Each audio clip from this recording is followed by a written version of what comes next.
পাকিস্তানের সামরিক বাহিনী বর্তমানে এক অভূতপূর্ব সংকটের সম্মুখীন। মাত্র ২ দিনের মধ্যে ৫,০০০ পাকিস্তানি সেনা এবং কর্মকর্তা পদত্যাগ করেছেন, যা দেশের প্রতিরক্ষায় আশঙ্কা সৃষ্টি করেছে। এই পদত্যাগের ঢেউয়ের পেছনে রয়েছে মূলত ভারতের প্রতি আক্রমণের ভয়। এমন পরিস্থিতিতে পাকিস্তান সেনাবাহিনীর মধ্যে আতঙ্ক ছড়িয়ে পড়েছে। অনেক সৈন্য নিজের নিরাপত্তা নিয়ে উদ্বিগ্ন, আর তাদের পরিবারও তাদের সেনাবাহিনী ছাড়তে চাপ দিচ্ছে। ভারতীয় আক্রমণের আশঙ্কায় পাকিস্তানি সৈন্যদের একাংশ সেনাবাহিনী ত্যাগ করতে বাধ্য হচ্ছেন। পাকিস্তানের শীর্ষ সামরিক কর্মকর্তারা এই পদত্যাগের প্রবণতা নিয়ে গভীর উদ্বেগ প্রকাশ করেছেন।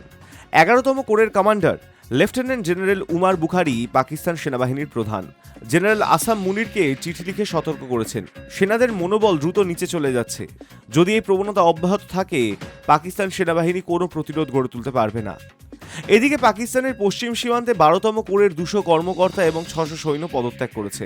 একইভাবে ফোর্সের নর্দার্ন কমান্ড এবং লাইন অফ কন্ট্রোলের কাছে মঙ্গল কোরের বহু সেনা বাহিনী ছেড়েছে।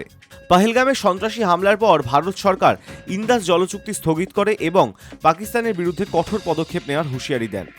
এই ঘটনার পর পাকিস্তানি সৈন্যদের মধ্যে ভারতীয় আক্রমণের ভয় আরও তীব্র হয়ে ওঠে। পাকিস্তান সেনাবাহিনীর শীর্ষ কর্মকর্তারা এই পদত্যাগের প্রবণতা থামাতে এবং সৈন্যদলের মনোবল পুনরুদ্ধার করতে চেষ্টা করলেও তাতে এখনও কোনো উল্লেখযোগ্য ফল আসেনি।